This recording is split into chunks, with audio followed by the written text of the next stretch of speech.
Welcome everyone to the African Tea Time. It's the very first one for the spring semester. And we're happy to see you all. Some of you are new to this space. Please feel welcome. And my name is Damaris Choti. I'm the coordinator of student and alumni programs with the African Studies Center here at Michigan State University. And I'm very pleased, really pleased to welcome our speaker today. And the speaker is St. Clair. I will leave it at that. She will introduce herself more and let us know how she pronounces her last name. But Clair, we are very happy to have you. Clair is going to discuss the topic of Black hair and storytelling as a form of social activism today. And Clair is an award-winning filmmaker and a photographer, author, activist, and public speaker, and an alum of Brown University. She studied French and Francophone Studies. And Clair has been featured in different spaces, including the Washington Post, Washingtonian Magazine, BuzzFeed News, the Christian Science, and many more.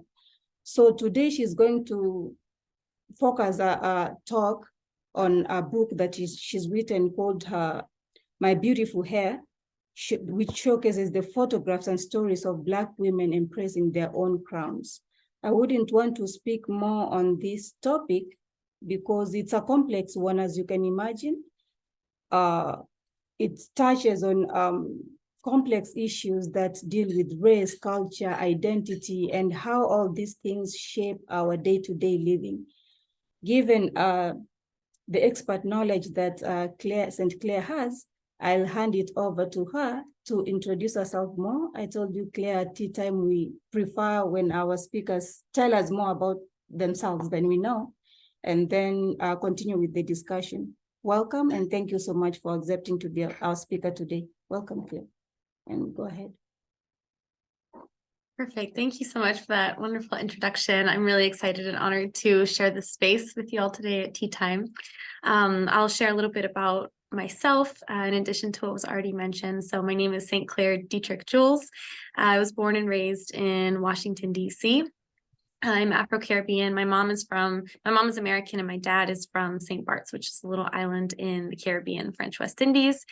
And I have been reconnecting with my roots in the Caribbean more recently. And I'm really excited to talk about Black hair today. And I'll give a little bit of background about how I got into this work with Black hair activism.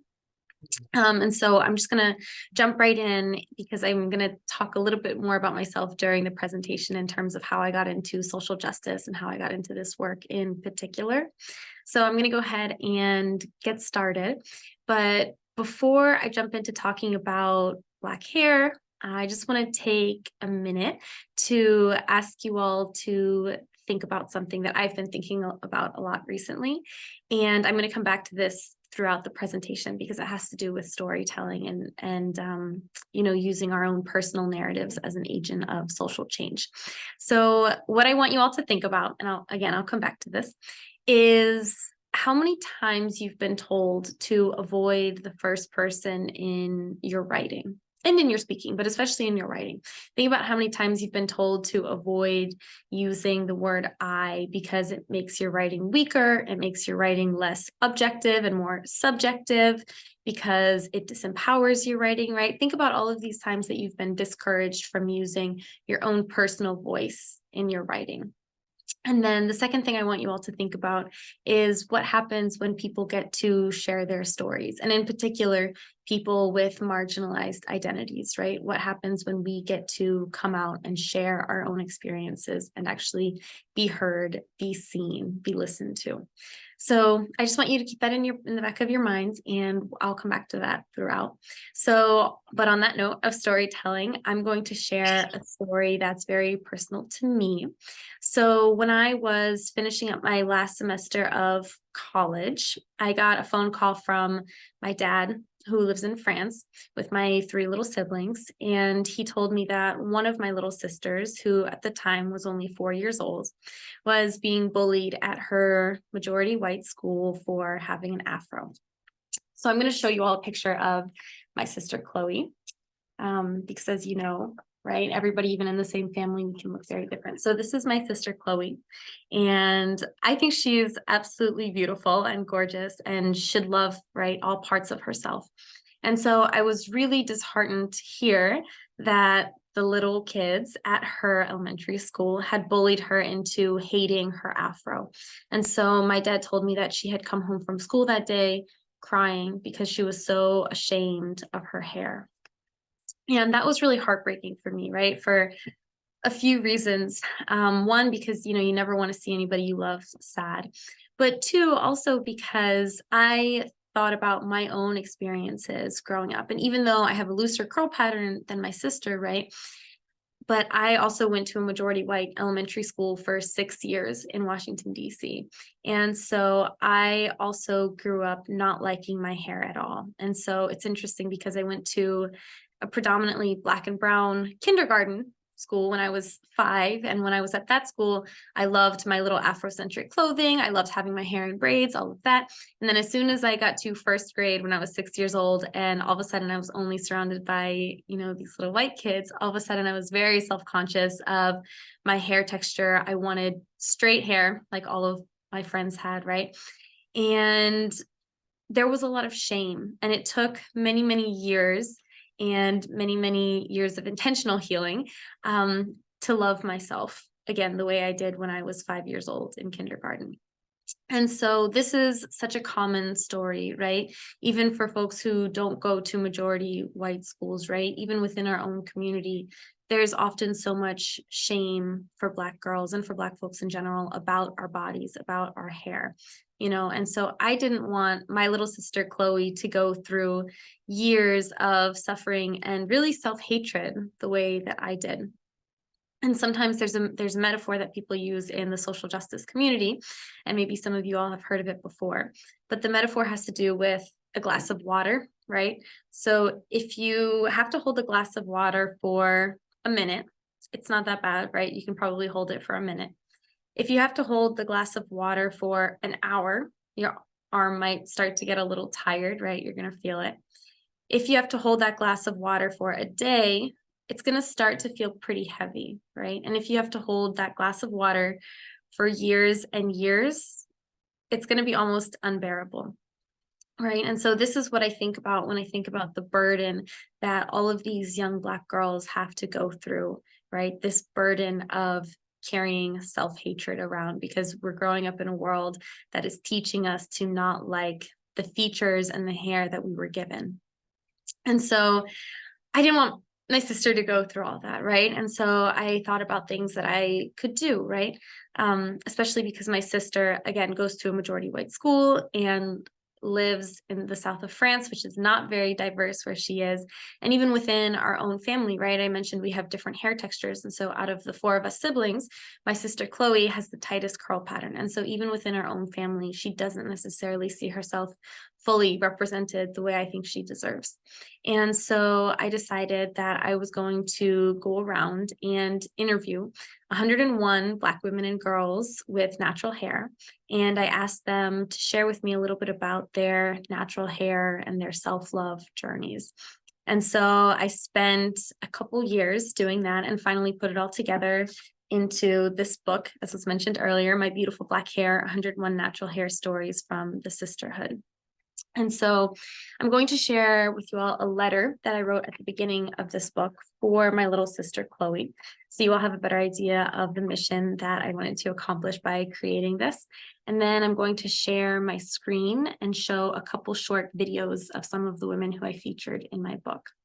So first, again, this is my sister, Chloe, and I'm going to read the letter that I wrote to her. Dear Chloe, my beautiful, powerful little sister. When I was 18, a couple months before I started college, you burst into this world, a bundle of energy ready to take up space and radiate love. You are so full of life, Chloe, so it seems only fitting that your hair is equally alive. Your afro reaches for the sun, and the sun grazes its tips. When you run on the beach, tracing the outlines of recent waves, your hair becomes alive. It bounces and dances and sings. Your hair hugs your face, holds it tight, whispers in your ear to remind you that you are the descendant of Africans, of Africa. You and I have different white mothers, but we are connected by our Black father, by our Black ancestors, brought from Africa in chains to the Caribbean. The power, the strength, the eventual liberation of our ancestors live within us. I am grateful for our Blackness because our Blackness makes us powerful, makes us sisters. When Dad called to tell me you were ashamed of your afro, I became furious at the world for making you feel this way. Some people say that change must be gradual, that Black girls with natural hair must be patient as the media slowly but surely begins giving us a hint of representation here and there. But I don't believe in gradual change. So I took matters into my own hands because you matter, and you deserve to know today that your natural crown is beautiful. So I want to lead by example. I want to teach you how to love yourself by loving myself, by introducing you to other Black women who love themselves. As Black women, we have to stop waiting for the world to love us, and we have to start loving ourselves unconditionally. Chloe, I want you to know that I love you unconditionally, but more importantly, I want you to love yourself unconditionally. Your sister, St. Clair. So that's the letter that I wrote for my sister. And hopefully that gives you all an idea of what I want to do with this work. And I think at the heart of it is really self-love, right? In terms of hair, but also in terms of anything that we've been taught to hate about ourselves, right? Whether it's features, skin colors, other aspects of our identity, right? I think it's really about self-love. Even if we live in a world that doesn't always love us, we can give ourselves that love that we deserve.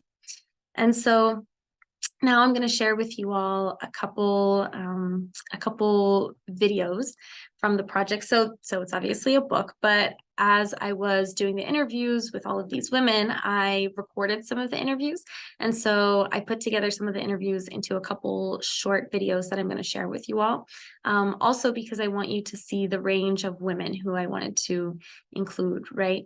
I think it's really important when talking about natural hair that we are including women or, Black folks in general with all different hair textures and hair types, right? Because even within our community, even amongst ourselves in the natural hair community, oftentimes looser curl patterns are prioritized over tighter curl patterns, right? And I want all natural hairstyles to be seen as beautiful and professional and worthy of love, right? And so I'm going to share a couple short videos. So I'm going to share my screen. Let's see. Share screen. Okay, can you all see this? Okay, perfect. So here are, okay, so here are some of the women who I interviewed, and as you can see, they have all different hair textures, hair lengths, hairstyles, because I also wanted to show, Chloe, but really any Black person who looks at this, how versatile our hair is, and again, how beautiful each of these different hairstyles is. And so now I'm going to share with you one video, which is some of the women who I interviewed talking about the natural hair movement.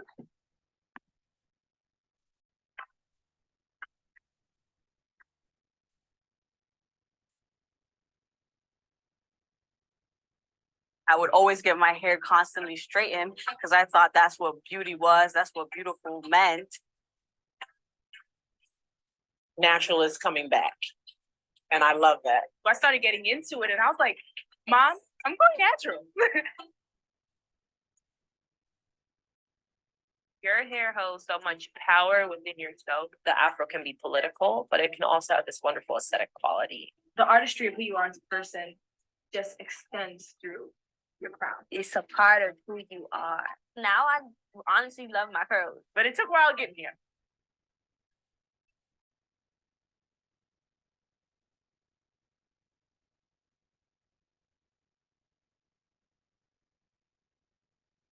The bigger my hair gets, the more beautiful I think it is. It's a symbol to me also of freedom. It defies gravity. I don't know, it's sort of like a revolutionary thing.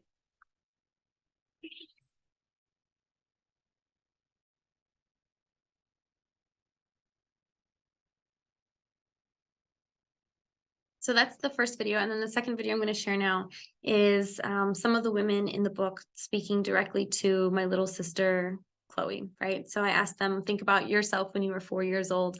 What would you have wanted to hear when you were that age? So here's the second video.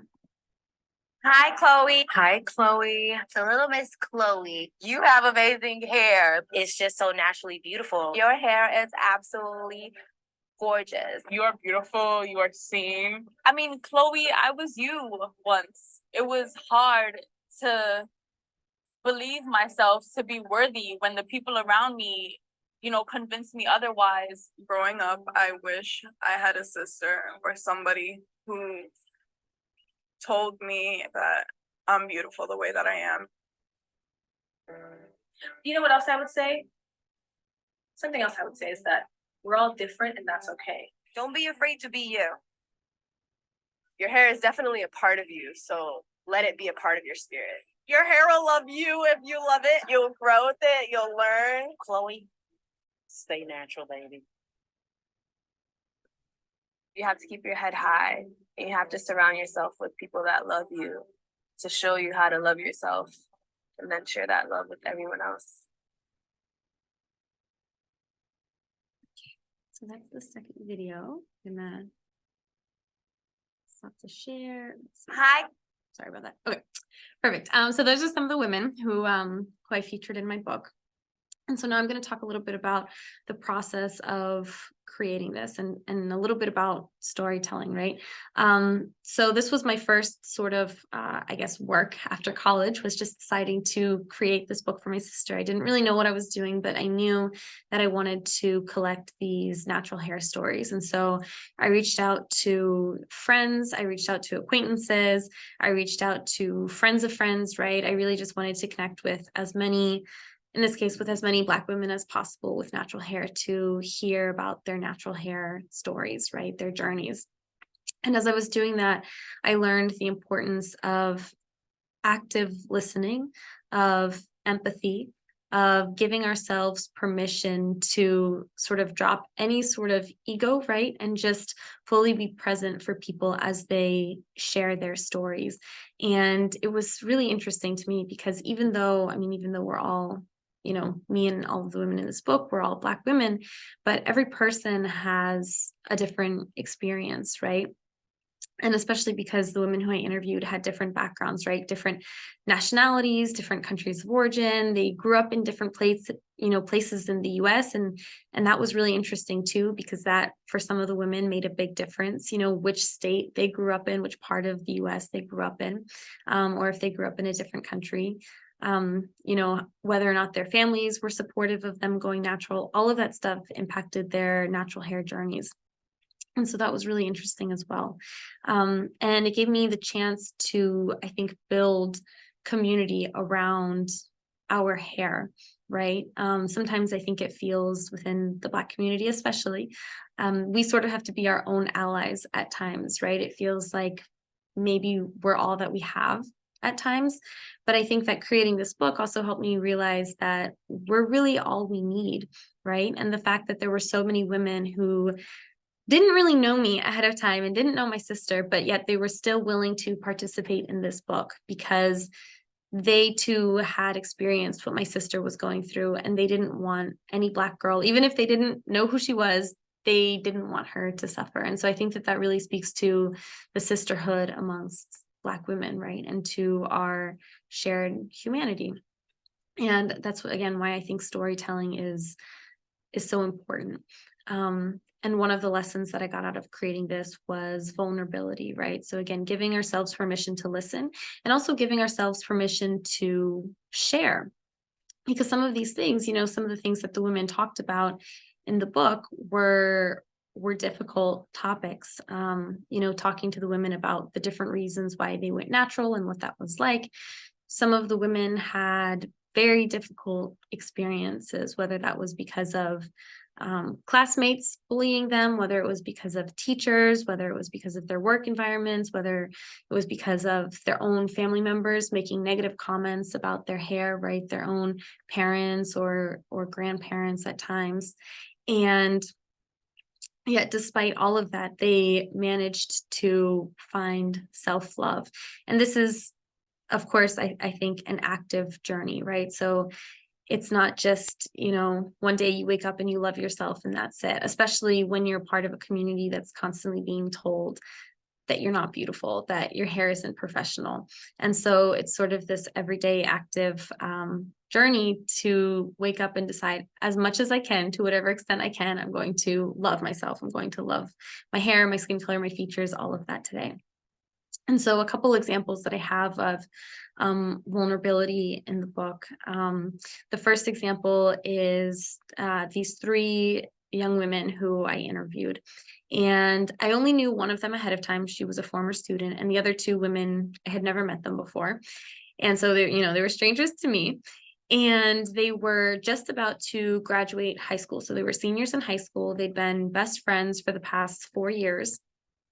And they went to, one of the, fancy schools in New York City, that only had a 2% Black population, and the vast majority of students were white and Asian. And so they talked about feeling very left out in that community. And what I thought was heartbreaking, but also really beautiful about our conversation was how they allowed themselves to be vulnerable in that space and share with each other and share with me. And so basically I asked them, to share anything they wanted about their natural hair journeys or just about Blackness and identity in general. And so, they started by talking about their hair, but then they also talked about other things as well. And so one of the girls talked about feeling like her body didn't fit with the beauty standards of the majority of students, white and Asian students at their high school.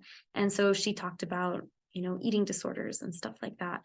And then another girl, after she shared that, another one of the girls talked about skin color. She said, I know this book is about hair, but I also wanted to share that I had felt self-conscious about my skin color because she was darker skinned. And she talked about her experiences with skin bleaching and how she didn't tell anybody about it. And that was sort of this burden that she had to carry on her own. And it wasn't until our conversation, right, with her 2 best friends that she finally felt that she could open up and share that she had bleached her skin for a while in high school and, with those bleaching creams. And once she shared that, that was a burden that was lifted, right? That shame of hiding these experiences.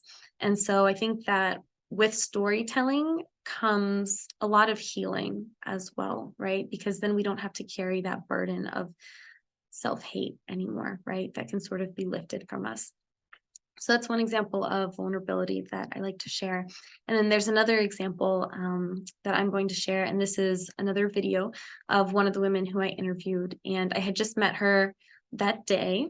And she really opened up. And so I'm going to share her video now. It's very short. Okay. Let's see.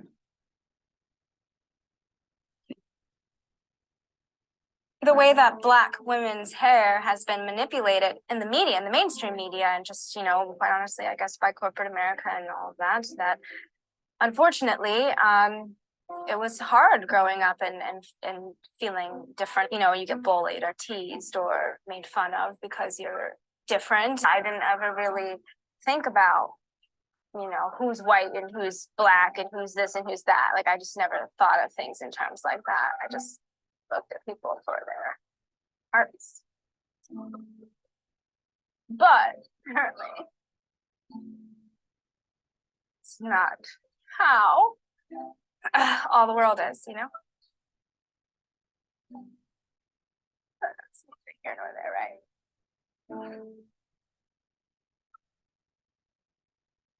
Okay.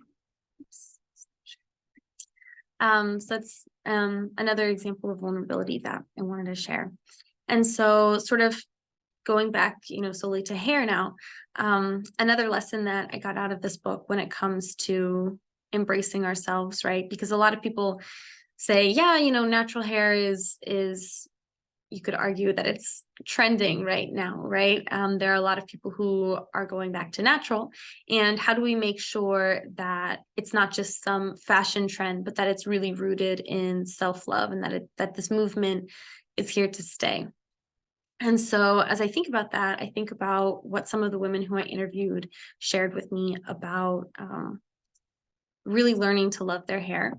And so I have two examples. And the first is a woman who I interviewed, and she is African American. And she talked about how she always used to get relaxers and weaves. And it wasn't until she did a DNA test, one of those DNA tests, and she was able to find out which regions in Africa most of her ancestors were from. And so after that, once she was able to pinpoint, okay, I come from somewhere, right? This is the area where I come from, where my ancestors came from. She said that since she's done that test, she hasn't ever straightened her hair again. It's been natural ever since. And I think that that's really important, because for a lot of us who are African American, or, in my case, Afro-Caribbean, we don't necessarily know where we come from, right? Because when our ancestors were brought here, there was so much that was stripped from us. And so there was language that was lost, culture that was lost, spirituality that was lost, traditions that were lost, right? Everything was stripped from us, including, right, our hair traditions and that love for our hair. Because when we look at our ancestors, and when we look at certain tribes in Africa, hair is a really big part of the culture, right? Depending on the region. And so there are some areas where, in Africa, where hair will denote lots of different important aspects of identity, right? So depending on the hairstyle, people will know if you are married or not, how old you are, if you are mourning, if you're grieving, what tribe you're a part of, right? Your gender. All of these different identity markers can be told by hair. And so all of those cultures were stripped from us. And I think now, as we get more information about the past, we're able to sort of reconnect with that. But I think it's really important to remember, right? Even if we can't trace our ancestors back past the US or past the Caribbean, whatever it is, that we still remember we do have these ancestors, right? This is still our history and our past. And what's really beautiful is that no matter how many centuries of colonization or colonialism or slavery have passed, right? No matter how much has been taken from us, one thing that can never be stripped from us is our hair, right? So our ancestors may not have been able to pass down physical heirlooms or even language and culture and all of that, but they were able to pass down this gift of natural hair, which I think is really beautiful. And so I'm going to share one more example of that from my book, a letter that was written by one of the women who I interviewed, because as I was conducting these interviews, one thing I asked the women to think about was, again, what would you say to my little sister, Chloe? And so this woman who I interviewed, her name is Elise, wrote a short letter to Chloe, and I'm going to read it. She said, "Dear Chloe, you stand on the shoulders of great women. We are the first. All life came out of Africa, and your hair is a symbol and representation of a greatness that is yours to tap into. When you wear your hair in its natural state, you're tapping into greatness. And those of us whose ancestors survived the Middle Passage, we're survivors. We have some powerful genes, and that ain't nothing to play with. Your sister, Elise." And I thought that that was really beautiful, because so often our history is not taught, right? We don't know a lot. Again, we don't know about where we come from. And even that which we do know, right, isn't really taught in schools. It's not prioritized, right? When we think about world history classes in so many high schools, that really just means American and European history. And so we're not really taught that our history, the history of our people, is important. But I think that once we recognize that we do have this really powerful history, and when we think about everything that we've done before colonization, right? All of the accomplishments of our ancestors. And then also, you know, everything that we've done despite all of that colonization, right? In the past few centuries, how we've managed to overcome so much. I think that that allows us to feel a lot of pride in our heritage. And with that pride comes obviously loving everything that comes along with Blackness, including our hair. All right, so I thought that was a really beautiful point that I hadn't necessarily thought about before I created this book and before some of the women who I interviewed shared those thoughts with me. So that's one aspect that I think is really important. And sort of going along with this idea of, you know, hair tying us to our ancestors is, I think, the idea of our hair tying us to our identity. So for people outside of our community, right, it might seem like hair is just hair, right? It's just genetics. It's whatever grows out of your scalp. But as we know, for a lot of us within our community, hair is more than just hair. And so, you know, obviously different people can have different truths. And there were a couple women who I interviewed who said, no, my hair doesn't really, it's not a huge part of my identity. It's not really who I am. There were a couple women who said that. And I think it's important to acknowledge that, right? Because we all have different experiences with our hair. But for a lot of women who I interviewed, their hair does play a large role in how they see themselves. And so this woman on the cover, for example, is half Dominican, half Afro-Dominican. And so it was really interesting because she told me that when she was growing up, right, as being half African-American and half Dominican, her hair was always straight because her mom, from the time she was, you know, 4 or 5 years old, her mom had begun straightening her hair.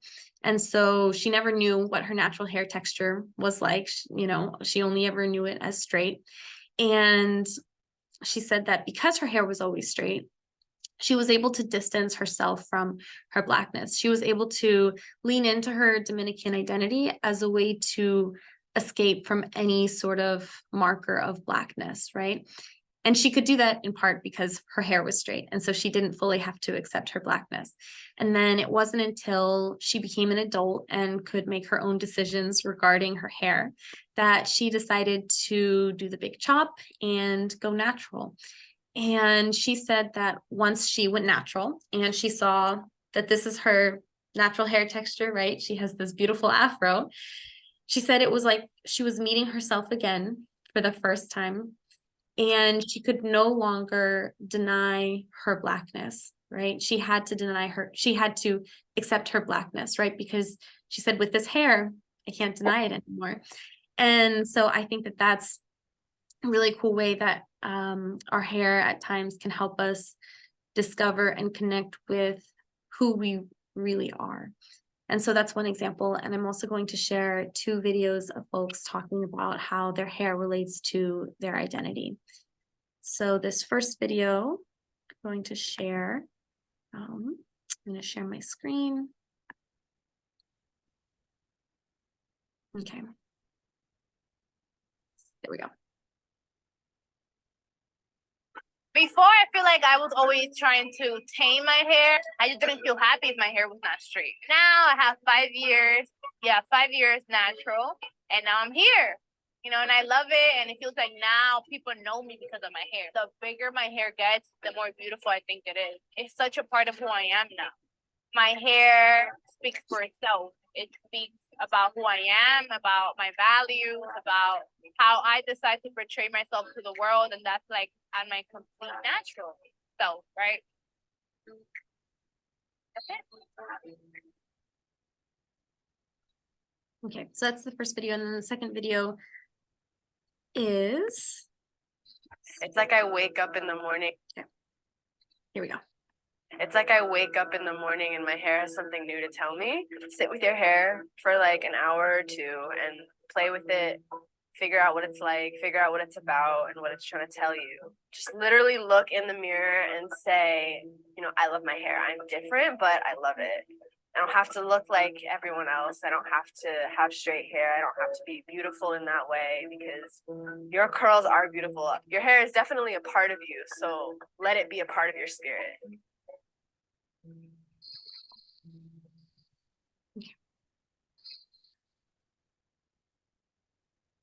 More examples of hair and identity. And then, so there's this idea of hair being a part of our personal identity. But then I think there's also this idea that's important of our hair as a collective identity. And so some of the women who I talked to mentioned this idea of embracing not only ourselves, but embracing each other. And I sort of talked about this a little bit at the beginning, right? In terms of not only self-love, but communal love, and making sure that everybody feels loved and embraced and welcomed. And so some of the women who I interviewed talked about that, right? How it's important to be supportive. And so one example that I mentioned earlier was someone who I interviewed who is a student at a PWI. She goes to Georgetown. She went to Georgetown. And she said, you know, when she's walking around this predominantly white institution, she doesn't necessarily feel like she has hair privilege, right? Because most of the other students on campus are white. But then when she's home, when she's back home in the South with her family, she feels like she does have hair privilege because she has a looser curl pattern compared to some of her other family members. And when her sister went natural, her sister has a tighter curl pattern. And so her mom was very upset about that. And so she now always makes an effort whenever she's home to stick up for her sister. Right. And I think that that's really important too, when we think about community. And I think hair in general just lends itself to our community. You know, again, thinking about our ancestors, you know, depending on the tribe, depending on the region, hair was a really important part of their community, right? And certain hairstyles could take hours, could take days to complete. And the hairstylists in certain communities, you know, the folks who did hair were really held in high regard, right? They were some of the most important members of the community. And so even thinking about that now, you know, I'm not sure where everybody here grew up, but I grew up in DC, you know, in the city. And so it was really common to see folks outside, you know, braiding each other's hair, sitting on the front steps, sitting on front porches, as almost a rite of passage, right? Learning to braid each other's hair, learning to do each other's hair in this really intimate way, right? And it's a way of connecting with each other. And so, you know, obviously there's a lot of trauma. There can be a lot of trauma around our hair when it comes to discrimination and all of that. But I think that there's also a lot of joy and community that can be found in this, you know, in this hair, in these curls. And so now I'm going to talk a little bit about the history of the policing of hair in this country. And so obviously, as we know, Black bodies have always been policed in the US, starting with slavery, right? When we were first stolen and brought to the New World, quote unquote. So there's always been this policing, right? And if we go back, we can look at the 1700s, one example, with the Tignon laws. I'm not sure if you all have heard of it, but the Tignon laws were in Louisiana. And basically they stated that any Black woman, whether she was free or enslaved, had to cover her hair in public. So it was illegal for Black women, even if they were free, even if they weren't slaves anymore, it was illegal for them to show their hair in public. And this was 1700s, right? So this is a couple centuries ago that our hair has been policed by law. And then sort of moving forward into more recent history, it wasn't until 1976 that the Afro became legally protected in this country, right? It became protected under the Civil Rights Act. And it took a Black woman taking her case to court. It was a Black woman with an Afro, and she was told by her employer that she couldn't wear an Afro if she wanted the job, right? And she actually represented Blue Cross Blue Shield. Some of you may be familiar. And she, you know, her employer said, you can't have an Afro.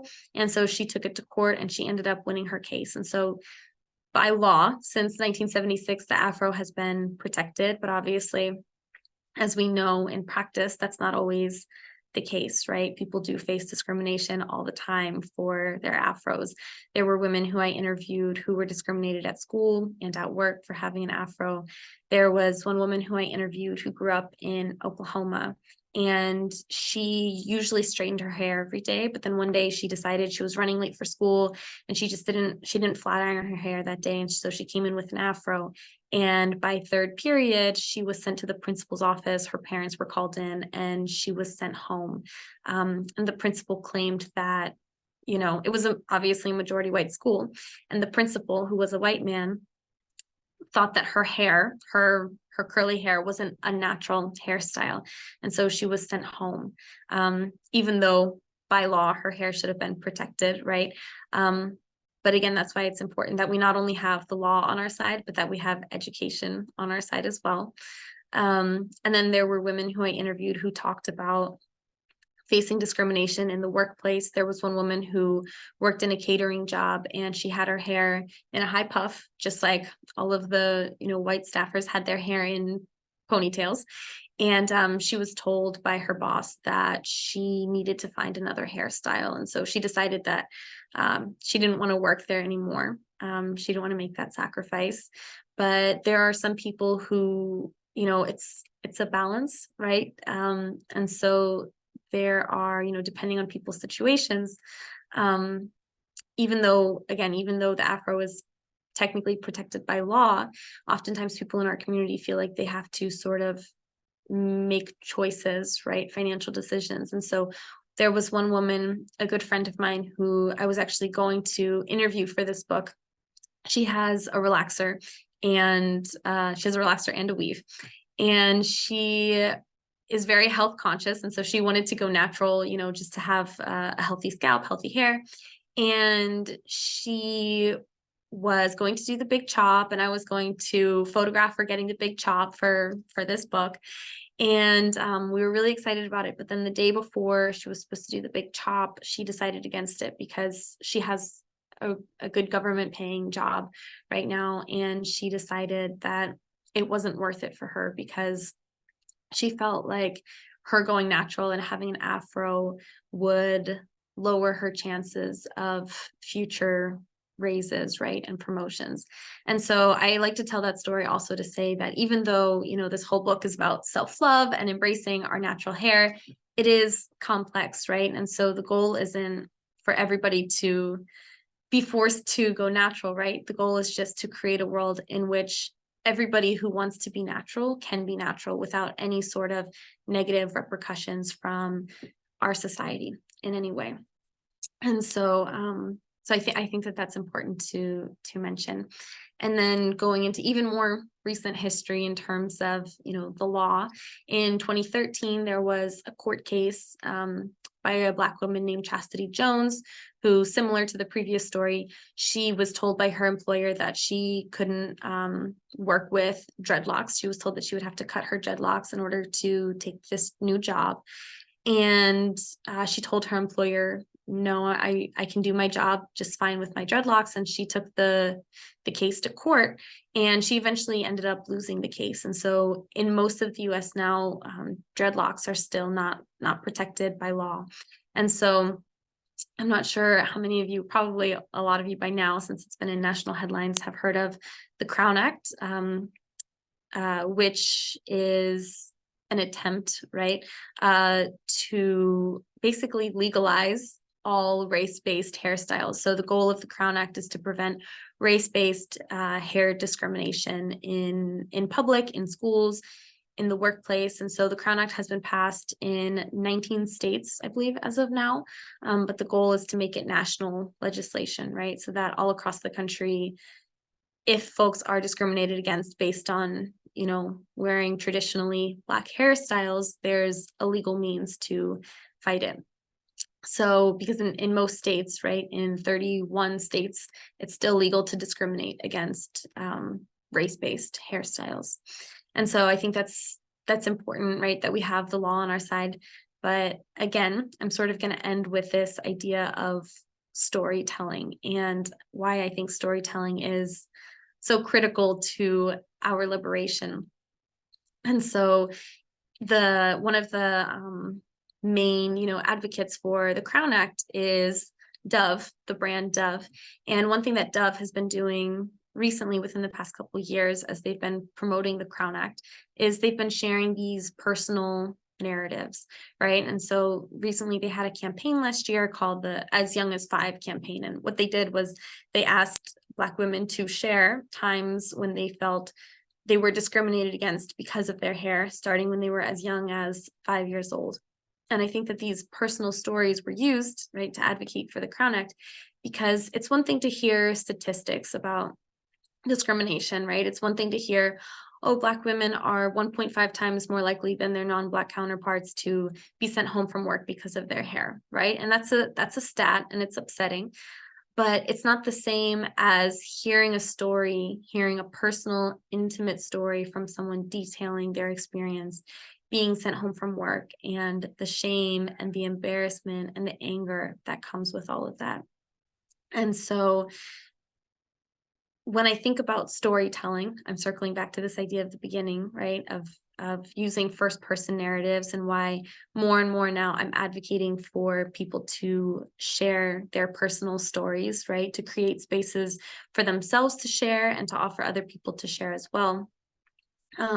2 books that I've been thinking about a lot recently that don't necessarily have to do with hair, but still have to do with this idea of liberation and social justice.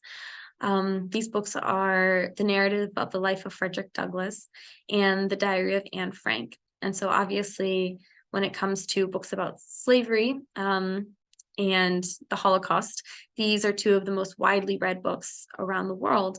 And I think it's really interesting because I looked into it, and the first word of both of these books is I.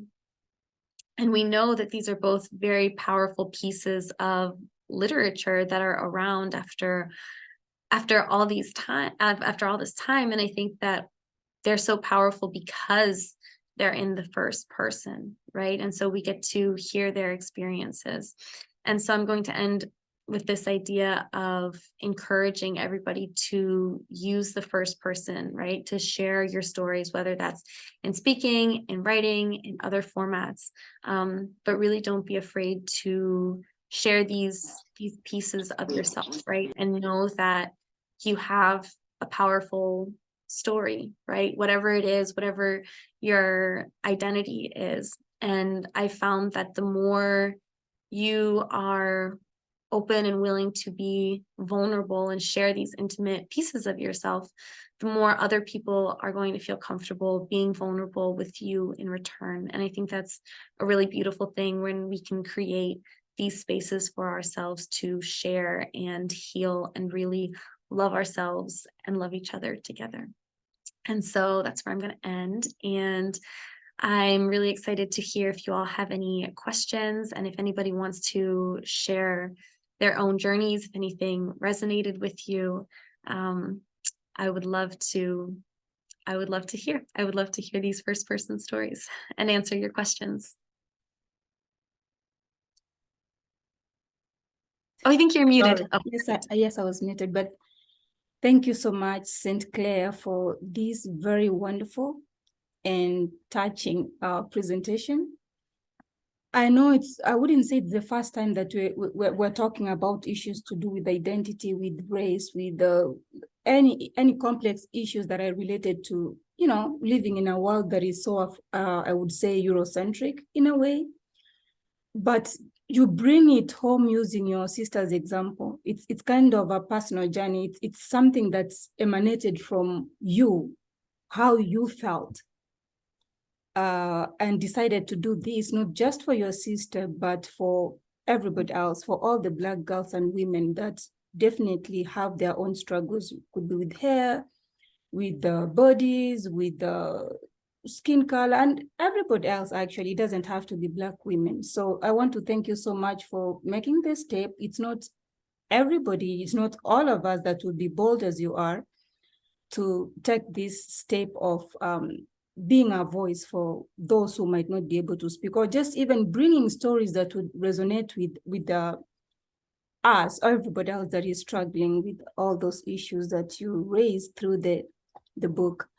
So I have a question. So and this is to do with the time, when is the right time to begin this education? You know, you said when you were 5, you were you loved yourself for who you were, you didn't know the world around you. So as people who have children, sisters, people in our lives that perhaps would need to know this, would need to learn this on how to be yourself. At what age do you think, or from the stories that you've collected from the other women, what's the right age to begin teaching a child to appreciate who they to appreciate who they are? Yeah, thank you for that question. I think as young as possible. You know, seeing my sister at 4 years old not want to go back to school because of her hair, you know, and seeing that her classmates who were also 4 years old had bullied her about her hair, right? They already knew at 4 that her hair was something that they could weaponize against her.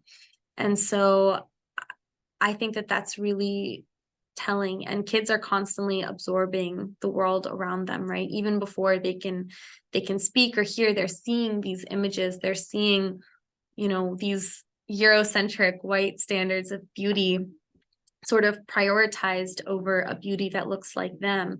And so I think as young as possible, right, it's important to surround the kids in our community with positive representations of Blackness, with positive representations of people who look like them. Yeah, I think as young as possible. And one thing that's interesting, I'm not a parent, but I was talking to a friend of mine who is a Black woman, and she has 2 young kids, a boy and a girl, and she says that whenever she does their hair, even though her kids are still really young, whenever she does their hair, she always makes sure that it's a positive experience, right? So instead of saying, oh, I have to do your hair again, right? It's going to take so long. I have to detangle it, all of that. She makes it into a really joyful and uplifting experience for her kids, right? Oh, I get to do your hair. This is so fun. This is exciting. And she, you know, all around her walls, she has African art, Afrocentric images, so that her kids from a young age can begin associating their hair with joy instead of trauma. Thank you so much. I will open it up for anyone else who has a comment or a question or a story to share about their own personal journeys. Please feel free. You can unmute yourself. And oh, I see Grace. Please, Grace, go ahead. Sorry for keeping my camera off. It's a hair-related thing. Why my camera is off as well. But thank you so much for sharing, St. Clair. And I really wanted to come to this because when the topic of African or Black hair comes up, it's definitely something that perks up my ears, and I want to hear how people are talking about it and thinking about it. And just yesterday, coincidentally, I watched it was on Hulu, Hair Tales with Tracy Ellis Ross, and she was talking to different Black women about the experiences with hair. But as an African girl growing up in Africa, Nigeria to be specific, I think there's, and you touched on this a little bit too, just the generational misunderstanding around hair, how more of this generation you have people wanting to go natural, as it's called, and parents sort of not understanding, and or the older generation not understanding. And I think my personal story sort of connected to this, and seeking to sort of be a role model for younger Black women who want to keep their hair natural in some ways, was when I decided to go natural, was when I was pregnant with my second daughter. And for me, it was really just wanting, just feeling like, okay, this relaxer, it was a thing that I'm putting in my hair, like what is it? And is it going into my body? How is it going to my body? How is it affecting my unborn child? And it was just a decision to go natural simply for the sake of, you know, if I'm not drinking coffee, I shouldn't also put this on my body. And then really sort of the journey of falling in love with my own hair, and then thinking about the fact that, well, I'm raising 2 daughters, and what am I saying to them about what they look like, what their skin is like, what their hair is like, and deciding to just remain natural from then on. and being fiercely protective about their hair, and sort of the story like it was just shared of how I talked to them about their hair and how the conversations around making hair, because with Black women, we spend so much time with hair. And the person that makes your hair is one of the people that you probably spend the most time with. You know, they are sitting in between their legs and they're combing or detangling or braiding or whatever. But the story I wanted to share was my daughters have both grown to really love their hair. And I allow them to express their hair in different ways. But at home in Nigeria, one time going to church, and my daughter had her hair in an afro. And at least in our Nigerian context, it's a children's church and the kids go to their different classes. And I see my daughter after church and her hair was different. And I was like, what happened? And someone took it upon themselves to quote unquote fix her hair because it was in an afro, and to her it looked wild and crazy. And she decided she wanted to fix her hair. And there was a part of me that, okay, for the sake of peace, let's go. But the other part of me that was like, hell no, we are going to address this. Like, who is this woman? And why did she touch your hair? Why did she feel the permission to access your body, without it? Anyway, it was a difficult conversation. And the woman got upset with me because she thought she was doing me a favor by fixing my child's hair. But then it goes back, I feel like I'm going on, and I know I can talk for hours if I'm talking about hair, so I'm going to cut this short. But then going back to Go ahead. the conformity of hair, and I don't know, I know you mentioned Eurocentrism, Dr. Choti, and how it has infiltrated our communities, our systems, and how we feel our hair needs to look a certain way or behave, even using the word behave, like our hair needs to behave. And in at least my boarding school experience, we were all supposed to cut our hair because our hair was seen as distracting or time consuming. And then when you're finally allowed to braid your hair or let it grow long, everyone has to conform to the same hairstyle. Like there's an assigned hairstyle on Sundays or whatever. Yeah. So on Sundays, everyone is braiding their hair into the exact same hairstyle. And the lack of self-expression and how people almost seem offended by our hair. We touched on this already, but how people are offended by our hair just doing its thing, growing in an afro, whether it is, sometimes it comes from people from other races, but then many times the most damaging is when it comes from ourselves, like our own Black community. And I just think it's important to have these conversations and us just to think about how we talk about other people's hair and how we respond to our hair in its natural state, and investigate or interrogate or ask ourselves where those ideas come from and what we're doing with them. So thank you for sharing and allowing us to have this space. Of course, thank you so much for sharing that story. And I'm really sorry that happened to your daughter, but really grateful that she has you there as a protector, because a whole chapter in my book is dedicated just to mothers and daughters. And it's clear how much when you have a mom who loves herself and who loves, the hair that her daughters have, it makes a huge difference. So I'm grateful for you. Yeah, I mean, I can add a little bit. I wish, because I wanted to involve, or I invited high schoolers, like BSUs, Black Student Unions from high schools, but then it just happened that it was their testing period. They wouldn't be able to join the discussion because I have, my older daughter goes to high school, and I can tell it's a process. Initially, I didn't know, I didn't grow up here, and I wouldn't say that we wouldn't. I grew up in Kenya, and still I can tell that the idea about what's beautiful hair.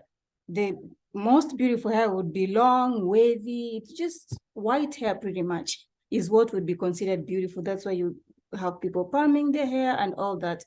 But I wouldn't say it was as much as it is raising my kids here. So I didn't know. When they were younger, I used to braid their own hair. It's short, it didn't grow that long for sure. But that's how they went to school up to, let's say, elementary school before we started doing braids, like adding is it braid, like adding braids, I would say hair to attachment or whatever we call it to their hair. And I could tell at that point when they're starting to ask, can I have my hair longer?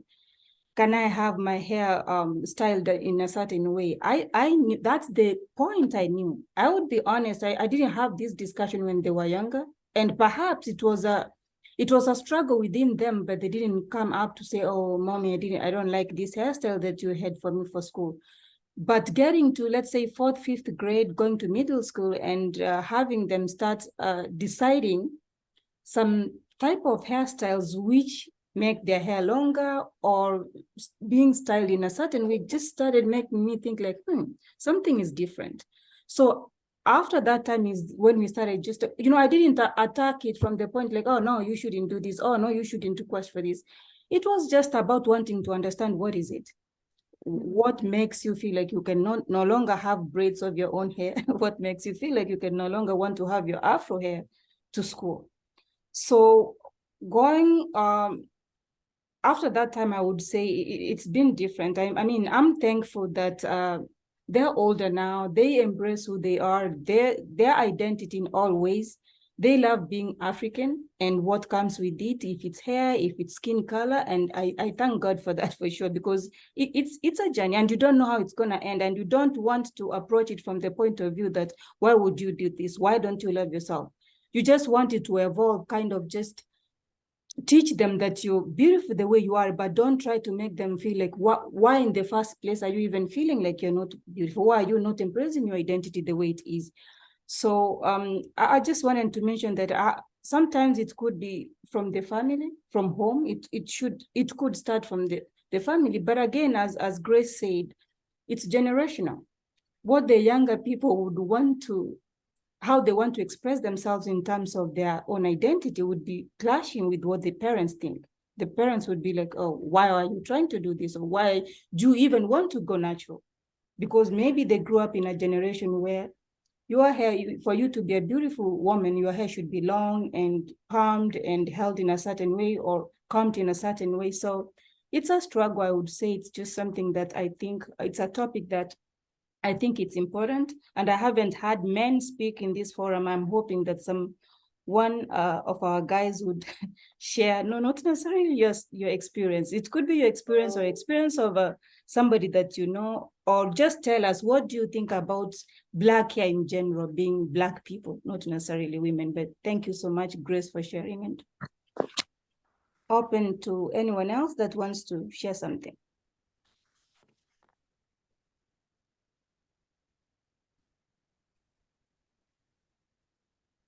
Oh, Mariama, I see your hand up. Please go ahead. Hi, thank you so much for the talk. That was very interesting. I have a question and also like some commentary in general. I am from Senegal, but I grew up in Montgomery County, Maryland, and I do hey DMV, and I do feel like the perception, I think, of natural hair is not the same like in the two different places. And I do think that like natural hair was more embraced here in the US than it is, I think, whenever it is that I go back home. Because a lot of times back home, the question is like, oh, why is your hair not braided? Why is your hair in like a twist out? Or like, why are you not putting effort into your hair? Because like hair is so much of who we are. And also like when you're from a country that has like a lot of like braiding salons, and like braiding is not something that takes effort, right? Here, I feel like we have to like consciously put effort into our hair and like the twist outs and taking care of it. Whereas at home, sometimes, because we have so many people who are skilled at it, somebody just does it for you and it doesn't take long. So maybe that's where like the confusion as to why somebody's hair is not done when we have so many opportunities to like get it done at home. And maybe that's why there's like a little bit of like reticence when it comes to the natural hair movement. So that's the comment. And my question, I guess, for you is like, where do you think the movement is going? Just because, and I don't know if this is just like a social media thing, or if it's just like looking at like the Gen Z like the younger generation, But I do feel like there's like a little bit of like retreat towards like wigs, and like weaves and extensions, and there's nothing wrong with that. But I just wonder if like the natural as like prominent as the movement was, if we're going a little back, because we realize that it does take a long time to care for natural hair, and like sometimes a wig install is just much easier. Yeah, thank you for your question, and thank you for sharing your experiences as well. I always think it's so interesting to hear what it's like in different countries, Nigeria, Kenya, Senegal, it's, and then the US and different parts of the US. So thank you for sharing that. And in terms of where I think the natural hair movement is going, I mean, I think that well, as a fact, there's so much money wrapped into, hair extensions and wigs and weaves, right? If anyone here has seen Chris Rock's 2009 documentary, Good Hair, they really go into detail about how much money people are making off of wigs and weaves for Black women, right? So all of these non-Black people are making so much money, right? Like it's a huge industry, and it was interesting. I mean, it was sad because they have women in places like India, and they would tell, they tell these women in India, oh, donate your hair for religious purposes, right? So there are a lot of Indian women, for example, who will shave their heads, for spiritual reasons, and then these big companies will take that hair and then sell it for a lot of money to Black women, right, for hair, for hair extensions and wigs and stuff like that. And so I think that there's definitely a conscious effort from those folks to continue making those profits. And so I always think there's going to be some sort of push, some sort of propaganda to to tell Black women, no, doing your natural hair, it's too much work, it takes too much time, you're so busy, just stick with the weave, stick with the wig, stick with all of that. And I mean, that's what I think, right? Because I think wherever people are making a lot of profit, they're going to do whatever it takes to continue that profit, even if it means trying to convince Black women again that our hair isn't good enough as it is. And so, when I see people talk about, oh, natural hair takes a lot of time and everything, I sort of can't help but think of what's behind those ideals and who is pushing those ideas on us, if that makes sense. So I guess that's one of my thoughts, but I can't predict what's going to happen. I just think that the more people, even just as individuals, continue to love ourselves and share that love with those around us, right? Even if it's just one person, right? Even if you can just convince one person, your child or your neighbor or a classmate or a coworker, whoever it is, that their hair is beautiful, that's a huge difference in that person's world, right? And I think there's sort of a domino effect of self-love. So I'm not sure what's going to happen, but I hope we can continue spreading that self-love. Sorry, that was a long answer. And I see that a hand is raised. Lalaki, I think it's you. Yeah. Well, I think I had a question, but I think you have hinted on it a bit. But then I wanted to find out, like, how has with your the people you worked with, did they share their stories about their transition? With caring for natural hair, especially Black hair, the perception is always that it's difficult to care for it. So some of them transitioning to the natural hair, did they share like some of their hair care routine and how it affected them in a way? Yeah. There's a chapter that's dedicated to the big chop / going natural. And a lot of women talked about what that was like for them. Some of the women transitioned to natural hair before YouTube, before, social media, because now a lot of the women, who I interviewed said they feel like it's a lot easier because there's all of these Black women on YouTube making hair tutorials, right, and teaching them how to go natural.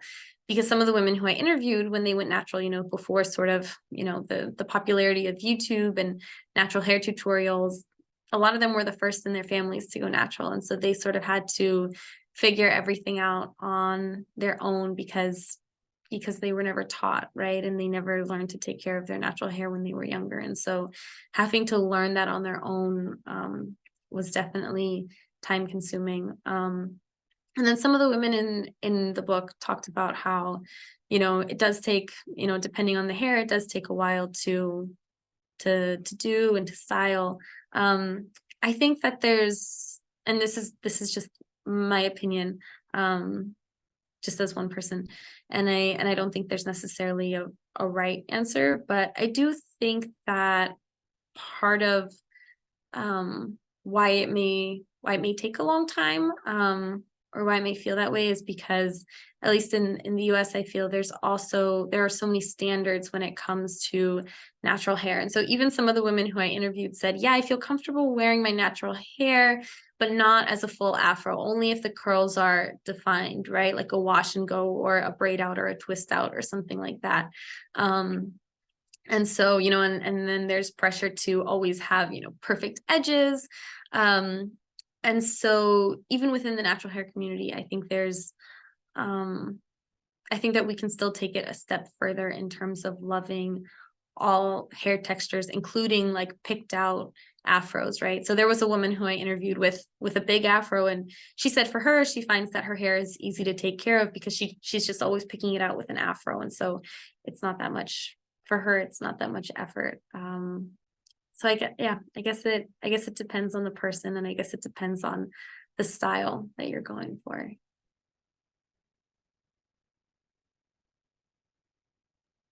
Yeah, thank you for that. The reason I'm asking this question too is because I have my family members who sometimes I try to have these conversations with them and try to tell them to go natural, and the response I get is, oh, I love not being natural, but it's just difficult to take care of it. So I think I'll just go with the other way, so that will be better for me. Yeah, but then thank you for giving us this insights. Mm-hmm. Of course, thank you for the question. And I think that's great that you're trying to that you're trying to encourage that with your family members. Yeah, and if I can chip in, I don't see a hand up right now. That I decided to actually have been not going natural doesn't mean that you okay. I started going natural, I would say several years ago, like keeping my natural hair, but then a wig on top of it because I feel like this doesn't look professional, especially. But was it like 2019? I'm a short hair person. Even that wig would be a short one, a short version of some curls. In 2019, I decided, I asked myself, whom am I doing this for? Because I love short hair whatsoever, whether it's natural or not, it just needs to be short for myself. And I said, one day I just woke up, no notice, and I got the wig off, washed my hair, and I have this black product, like black hair product that it wash and go, and you can stay for like, let's say another thing, I don't want to be obliged to wash my hair every day. That's another thing I can do, like twice a week, once a week, something like that. Just I want to be, I'm not that type of person who really pays too much attention to hair, whether it's natural or not. So I just woke up this one morning and I'm like, okay, this is the product. Okay, I wrapped it around my hair, and honestly, I love the look myself. And since then, I've had family members, even when I went home recently, like over the summer, who find it amazing, which tells you that it's kind of a conformity that we put ourselves into. It's not necessarily that people don't want to be like to embrace the natural identity. It's only that It's just as I said, the standards of beauty are defined by somebody else. Somebody else tells you what beautiful looks like. Even when you love yourself, if you look at the mirror, you love the way you look. But if you know that walking outside, somebody else is going to criticize your look, and then you conform, and the trend goes on. But I wanted to say that it might take longer, but I think we're on the right track. I'm not trying to say that it's because no, I'm just trying to say that getting to feel that being you is the right way to live. It might take a process, but it's gonna happen. I think it's just takes people like you who are doing the work around that, and people like us to train the people around us, that it's okay and it's even great to be the person that you feel comfortable being than who the other person out there is defining you to be, right? Yeah. So I don't know if somebody else had a question, a comment before we can wrap this up.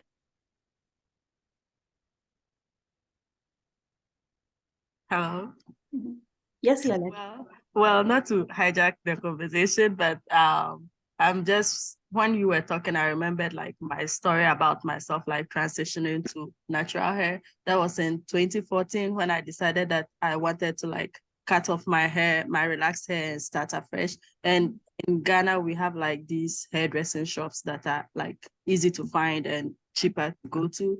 So when I went to the hairdressing shop, they have these like apprentices who come to learn how to like do the trade. So when I was going to cut my hair, the apprentice could not stand it. She was like crying, like literally crying, yes, with tears.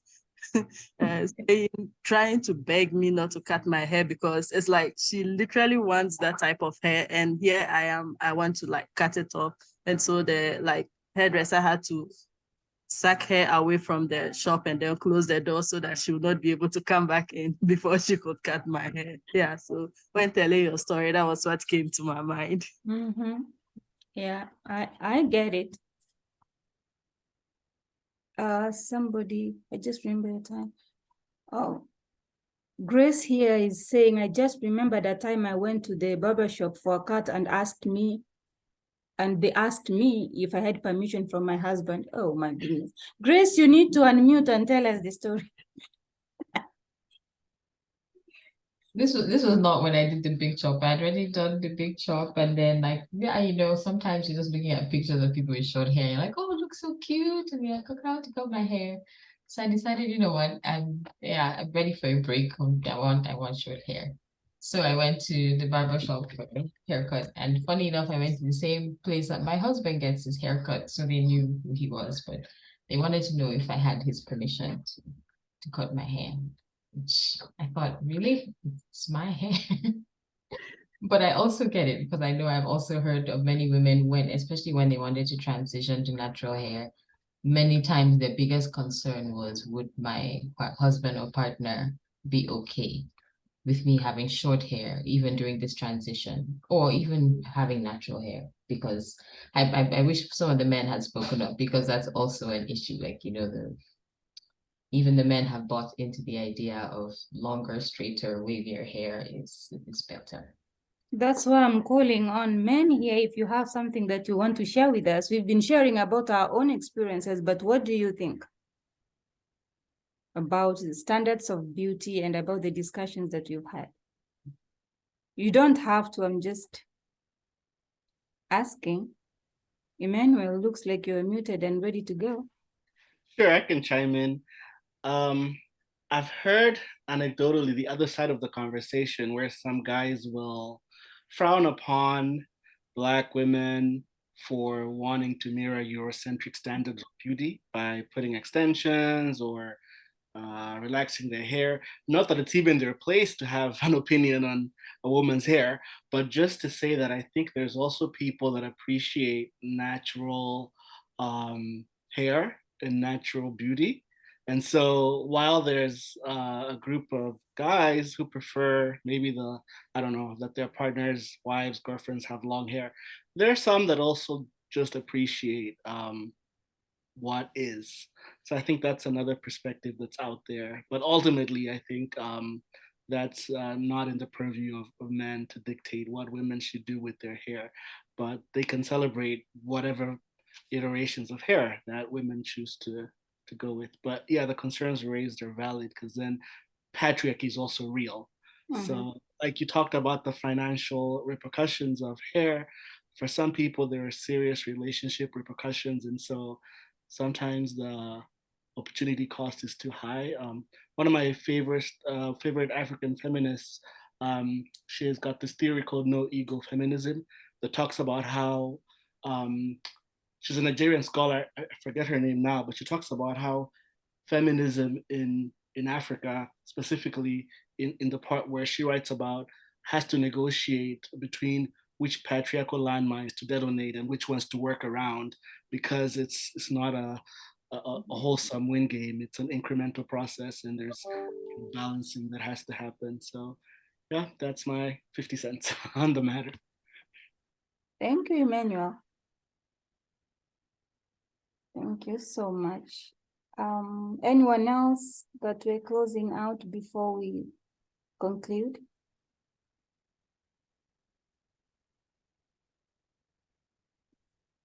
It looks like I don't see any hand, and I really want us to end it here, but I want to again thank you, St. Clair, so very much for accepting to join us for this discussion, to facilitate this discussion. It's been wonderful, and it's recorded, as I said. If you have friends, for the people here that might have wanted to be here, but they didn't have a chance to, in 1 to maybe not 2 days, let's say within next week, this recording will be on our Facebook page. You can Google the African Studies Center, Michigan State University, and it will be in one of our YouTube, it will be in our YouTube page, sorry. So Claire, we will welcome you again. Hopefully you'll have a chance to, perhaps you should have had more experiences, more conversations with other people, and we might want to call you back and continue the discussion from where we're leaving it today. So thank you so much. I don't know if you have any closing words before we can close the discussion and say bye-bye. I think that's it. I mean, I just want to thank everybody for sharing, and I love that. I loved getting to hear your all stories, and I like how they also sort of bounced off of each other. I think that's what community is, right? So thank you all for sharing. All right. Thank you so much, Claire. Again, thank you so much, everyone, for coming and sharing your stories and making this discussion very lively.